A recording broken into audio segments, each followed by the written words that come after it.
लम्मियां ने रावा इश्क दियां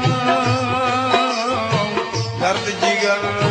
सखत सजावां इश्क दियां औखे पैंदे लम्मियां रावा इश्क दियां दर्द जिगर सखत सजावां इश्क दियां अल्लाह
खालियां बीबियां जी जी वो भी तो पानी पीने को सिखा दी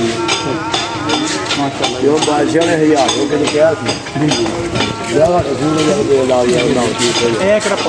पानी किराया सफाई है जी ये शफाल पानी सिखा दुनिया गैलना जो बोतलों च पा दुनिया खड़ती अच्छा ਇਹਦਾ ਟੇਸਟ ਮੈਂ ਵੇਖਿਆ ਉਹ ਪਾਣੀ ਟੇਸਟ ਵੇਖਿਆ ਫਰਕ फर्क है ਇਹਦਾ ਪਾਣੀ ਜ਼ਿਆਦਾ ਹੋਗਾ ਹੋਰ। ਬਹੁਤ ਮਜ਼ੇਦਾਰ ਪਾਣੀ ਮਿੱਠਾ ਪਾਣੀ पानी तो हजम ਅੱਛਾ ਇਹ ਕਿੰਨੀ ਦੇਰ ਹੋ ਗਈ ਮਾਈ ਹੋਰਾਂ ਮੇਰਾ ਤੇ ਇੱਥੇ ਆਇਆ ਜਾਂ ਬਤਾ ਕਿਤੇ ਆਇਆ तो सरकार 1939 ਚ ਆਏ ਨੇ ਪੈਟਰੋਲ ਅੱਛਾ 1939 ਚ ਆਇਆ ਆਇਆ ਤੇ ਸਾਲ में कितनी देर हो गई ना